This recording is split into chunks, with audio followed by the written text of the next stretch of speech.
Assalamualaikum warahmatullahi wabarakatuh. Ini kita akan mengupas sedikit tentang titik nol peradaban Islam di Nusantara. Baru-baru ini, tahun 2017, Kota Barus ditetapkan sebagai titik nol Islam Nusantara dan telah diresmikan oleh Presiden Republik Indonesia, Joko Widodo. Penetapan Kota Barus sebagai titik nol Islam Nusantara dengan sendirinya menambah situs baru tentang peradaban, permulaan, pertumbuhan dan perkembangan penyiaran agama Islam di masa lampau. Bukan tidak mungkin suatu waktu akan muncul suatu situs baru. Penetapan Kota Barus sebagai titik nol Islam Nusantara ternyata tidak semua pihak sepakat. Lalu, suatu seminar diadakan di Aceh. Satu panelis menyebutkan Kota Pasai adalah titik nol Islam Nusantara. Panelis lainnya yang satu panggung menyatakan, bukan Pasai tetapi Peureulak, sedangkan panelis satunya lagi, titik nol Islam Nusantara bukan Pasai dan juga bukan Peureulak tetapi Lamuri. Berbeda pendapat dalam satu panggung itu berarti memiliki bukti empiris yang berbeda satu sama lain. Yang jelas ketiga kota itu ada di wilayah administrasi Aceh. Lalu muncul aksioma, oleh karena ketiga tempat itu ada di Aceh, maka titik nol Islam Nusantara ada di Aceh, bukan di Pasai, bukan di Peureulak dan juga bukan di Lamuri. Kalau itu ada di wilayah administrasi Aceh berarti bukan di Kota Barus.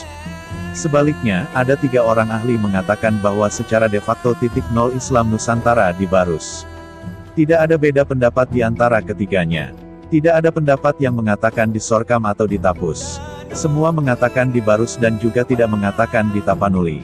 Okelah, jika tidak pun di Tapanuli dan juga tidak di Aceh, ya, di Sumatera lah. Barus sudah terkenal sedari dulu. Setiap masa, era ada permulaan, pertumbuhan dan perkembangannya, era kolonial Eropa, Belanda, era Buddha, Hindu, era Islam, era pendudukan Jepang dan era Republik Indonesia. Jauh sebelumnya ada yang disebut era perdagangan komoditi, kuno, emas, kamper, kemenyan, damar, benzoin, kulit manis, getah puli dan sebagainya. Siapa yang memulai adanya perdagangan, transaksi dagang, di Barus di zaman kuno tentu tidak mudah membuktikannya. Namun pengetahuan berikutnya dapat digunakan untuk menjelaskan masa lampau. Komoditi kuno adalah komoditi komersil, ada penjual, hingga ke sumber di gunung-gunung di Tapanuli, dan ada pembeli, hingga ke User di Yunani. Pusat transaksi strategis ini muncul di Barus.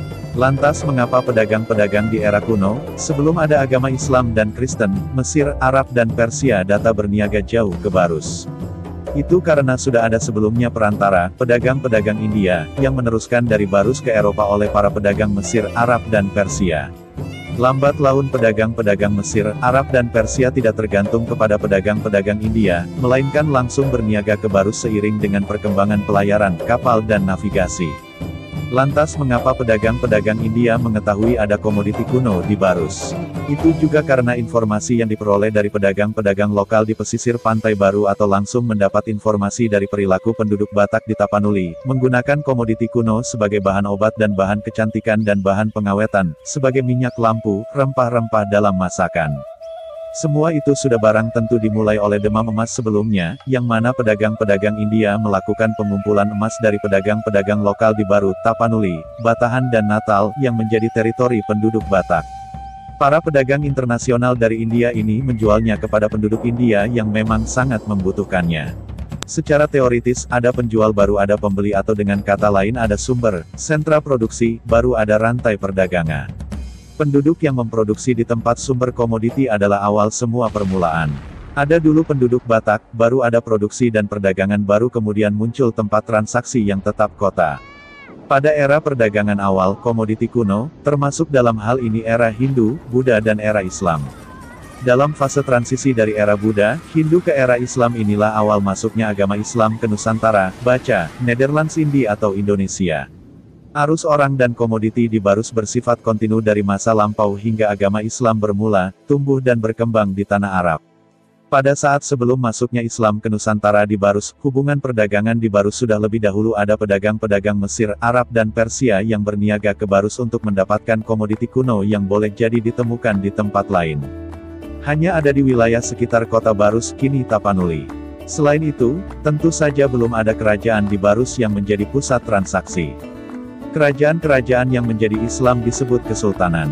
Pendiri kesultanan-kesultanan ini umumnya adalah orang-orang Moor.